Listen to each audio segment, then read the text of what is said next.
വെള്ളാപ്പള്ളി നടേശനെ കുറ്റപ്പെടുത്താൻ വേണ്ടി കുമാരനാശാന്റെ ആ വശം തമസ്കരിക്കുകയും ചെയ്യാണ്. കുമാരനാശാൻ എന്താ ചെയ്ത്? മലബാറിലെ മാപ്പിളലകൾ നടന്ന സമയത്ത് കുമാരനാശാൻ അവിടെ നേരിട്ട് പോയി താൻ കണ്ട കാര്യങ്ങളെക്കുറിച്ചൊക്കെ അത് എഴുതി, ദുരവസ്ഥ എന്നുള്ള കൃതി എഴുതി.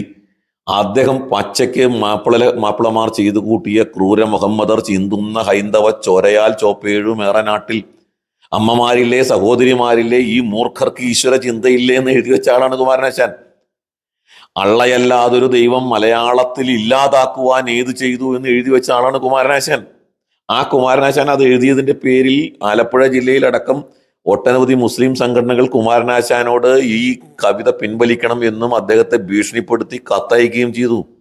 ഇതൊക്കെ കുമാരനാശാന്റെ മരണം പോലും സംശയാസ്പദമാണ്. ഈ ഭീകരവാദികളുടെ കൈ കുമാരനാശാന്റെ മരണത്തിനുണ്ട് എന്ന് വിശ്വസിക്കുന്ന ഒരുപാട് ആൾക്കാരുണ്ട്.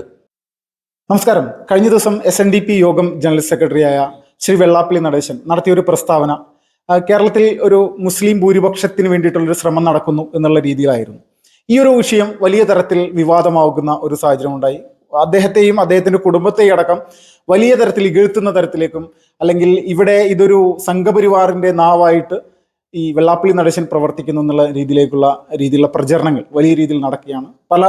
കേരളത്തിലെ പല മേഖലകളിൽ നിന്നും ഇതുപോലെയുള്ള വിഷയങ്ങൾ, അല്ലെങ്കിൽ വെള്ളാപ്പള്ളി നടേശനെതിരെയും SNDPക്കെതിരെയും അടക്കം നിരന്തരമായിട്ടുള്ള ഒരു വേട്ടയാടൽ എന്നുള്ള രീതിയിലേക്ക് കാര്യങ്ങൾ മാറിയിരിക്കുകയാണ്. ഈ സമയത്ത് കേരളത്തിലെ ഹൈന്ദവ സംഘടനയായിട്ടുള്ള ഹിന്ദു ഐക്യവേദിയുടെ നിലപാട് എന്താണ് എന്നുള്ളത് നമ്മൾക്ക് ഹിന്ദു ഐക്യവേദിയുടെ സംസ്ഥാന അധ്യക്ഷനായിട്ടുള്ള RV ബാബു ചേട്ടനോട് തന്നെ ചോദിച്ചു മനസ്സിലാക്കാം. അദ്ദേഹം നമ്മോടൊപ്പം ചേരുകയാണ്. ചേട്ടാ നമസ്കാരം. നമസ്കാരം ചേട്ടാ, ഇപ്പോൾ SNDPയുടെ യോഗം ജനറൽ സെക്രട്ടറി ആയിട്ടുള്ള വെള്ളാപ്പള്ളി നടേശൻ നടത്തിയ ഒരു പ്രസ്താവന വലിയ തരത്തിൽ വിവാദമായിട്ടുണ്ട്. പക്ഷേ കഴിഞ്ഞ കുറച്ച് നാളുകളായിട്ട് ലോകത്തിൽ നിന്ന്, അല്ലെങ്കിൽ ലോകത്തിലെ പല ഏജൻസികളും പുറത്തുവിടുന്ന കണക്കുകൾ അനുസരിച്ച് മുസ്ലിം ഭൂരിപക്ഷത്തിലേക്ക് അല്ലെങ്കിൽ പല രാജ്യങ്ങളും മാറുന്ന ഒരു അവസ്ഥയുണ്ട്. അപ്പോൾ ഇതിനൊരു അഭിമാനപൂർവ്വം കേരളത്തിലെ പല മുസ്ലിം സംഘടനകളുടെയും അല്ലെങ്കിൽ സോഷ്യൽ മീഡിയയിലൊക്കെ ഒരുപാട് ആളുകൾ ഇതിനെ ഇങ്ങനെ പ്രൊമോട്ട് ചെയ്ത് പറയുന്നുണ്ട്. അപ്പോൾ ഇതിനെതിരെ മുസ്ലിം അല്ലാത്ത ഒരാൾ ഇതിനെപ്പറ്റി ഒരു പ്രസ്താവന നടത്തുന്ന സമയത്ത് ഇവർക്ക് പൊള്ളുന്നതിന്റെ കാരണം എന്താണ്? അല്ല, ഇവര് പുറമേ ഒരു ഭാഗത്ത് ഇവർ മതേതരത്വം, മതസൗഹാർദ്ദം എന്നൊക്കെ പറയും, മറുഭാഗത്ത് അവരുടെ മതത്തിന് വേണ്ടിയിട്ടുള്ള നിലപാടുകൾ ആവർത്തിച്ച് ഉറപ്പിച്ച് പ്രഖ്യാപിക്കുകയും അതിനുവേണ്ടി പോരാടുകയും ചെയ്യും. ഈ മുസ്ലിം ലീഗിനെയൊക്കെ നമ്മൾ കണ്ടിട്ടുണ്ട്. പേരിൽ അവരുടെ തികച്ചും സാമുദായിക പാർട്ടിയാണ്, മുസ്ലിങ്ങൾക്ക് വേണ്ടിയാണ് നിലകൊള്ളുന്നത്. എന്നിട്ട് അവർ പുറമേക്ക് പറയുന്നത് എന്താണ്? ഞങ്ങൾ മതേതര പാർട്ടിയാണ്, മതസൗഹാർദ്ദത്തിൻ്റെ പാർട്ടിയാണ്, ഇങ്ങനെ പറയുന്നതായിട്ട് നമ്മൾ കാണുന്നുണ്ട്. വെള്ളാപ്പള്ളി നടേശൻ്റെ ഈ പ്രസ്താവന ലോക സാഹചര്യങ്ങൾ മുഴുവൻ മനസ്സിലാക്കുന്ന ഏത് കൊച്ചുകുട്ടിക്കും മനസ്സിലാക്കാൻ സാധിക്കുന്നതാണ്. ഇസ്ലാം ലോകത്തെ മുഴുവൻ ഇസ്ലാമീകരിക്കാൻ ശ്രമിച്ചുകൊണ്ടിരിക്കുന്ന ഒരു മതമാണ്. ഇസ്ലാം ഒരു മതം മാത്രമല്ല, അതൊരു രാഷ്ട്രീയ സംവിധാനം കൂടിയാണ്. അതുകൊണ്ടാണ് അതിനിപ്പോൾ ഇസ്ലാം പൊളിറ്റിക്കൽ ഇസ്ലാം എന്ന് തരംതിരിക്കേണ്ട ആവശ്യമില്ല. ഇസ്ലാം ആണോ അത് പൊളിറ്റിക്കൽ ഇസ്ലാമാണ്. ഇസ്ലാമിൽ നിന്ന് ഭരണവും അല്ലെങ്കിൽ അധികാരം, ഭരണം, സാമൂഹിക ജീവിതം ഇത് മാറ്റി നിർത്തിക്കൊണ്ട് ഒരു ഇസ്ലാമില്ല. തികച്ചും ആധ്യാത്മികമായ ഒരു ഇസ്ലാം ഇല്ല. ഇപ്പൊ ഹിന്ദുക്കളിൽ തികച്ചും ആധ്യാത്മികമായി ഭരണം ഒന്നും വേണ്ട, മോക്ഷം എന്ന് ചിന്തിച്ചുകൊണ്ട് സന്യാസത്തിന് പോവുക, ലൗകിക ജീവിതത്തിൽ നിന്നൊക്കെ വിടുതൽ നേടി പോകുന്ന അങ്ങനെ ഒരു സംവിധാനം ഇസ്ലാമിനില്ല. ഇസ്ലാം എന്ന് പറഞ്ഞാൽ എന്താ? ഇസ്ലാം തികച്ചും അത് അള്ളാഹുവിൻ്റെ ഭരണത്തിന് കീഴിലേക്ക് മുഴുവൻ ലോകത്തെയും കൊണ്ടുവരിക എന്നുള്ളതാണ്. അള്ളാഹുവിൻ്റെ ഭരണം എന്ന് പറഞ്ഞാൽ ശരീഅത്ത് ഭരണമാണ്, ശരിയായി അടിസ്ഥാനപ്പെടുത്തിക്കൊണ്ടുള്ള ഭരണം. അപ്പം അതിലേക്ക് എല്ലാ മുസ്ലിങ്ങളും പ്രവർത്തിക്കുക എന്നുള്ളത് മുസ്ലിങ്ങളുടെ ധർമ്മമാണ്.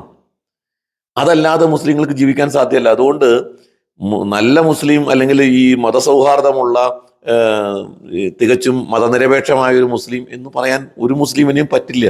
അതാണ് വസ്തുത. മുസ്ലിമാണോ ഒരു ഇസ്ലാമിക ഭരണത്തിന് വേണ്ടി അവൻ ശ്രമിച്ചുകൊണ്ടേയിരിക്കണം.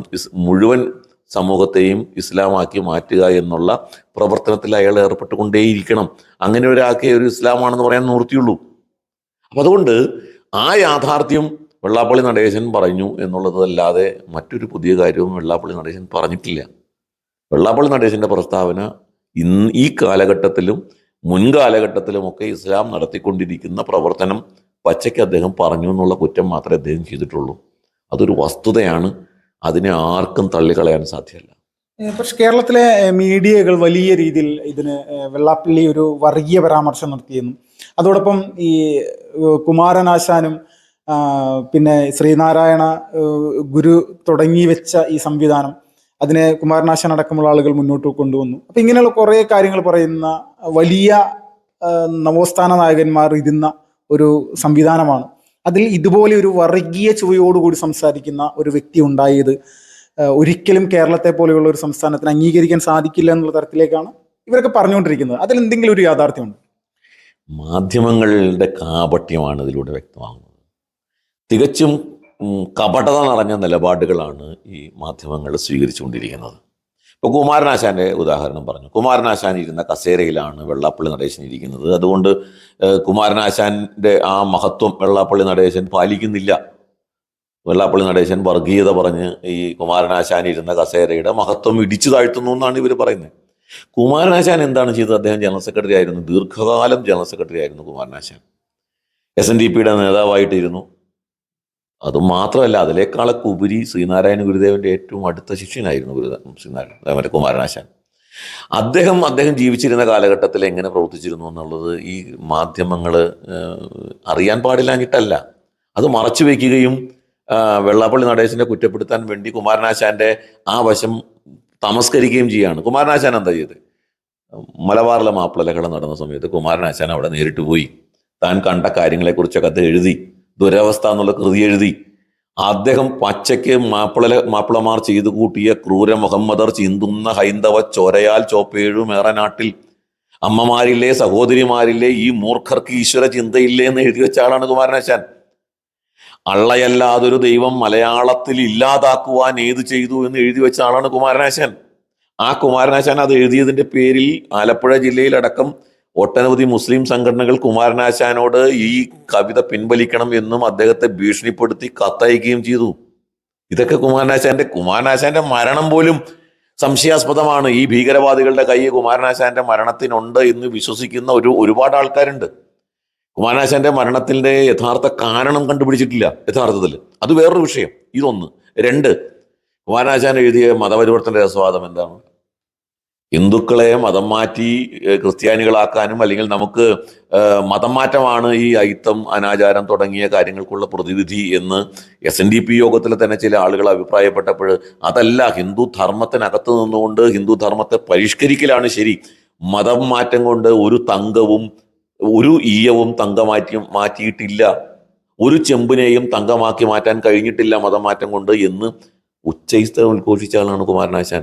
അപ്പോൾ ആ കുമാരനാശാൻ പറഞ്ഞതിൻ്റെ 4/1 വെള്ളാപ്പള്ളി നടേശൻ പറഞ്ഞിട്ടില്ല. സത്യത്തിൽ അത്രമാത്രം കടുത്ത ഒരു ഹിന്ദുത്വവാദി എന്നുള്ള നിലയ്ക്ക് പ്രവർത്തിച്ച ആളാണ് കുമാരനാശാൻ.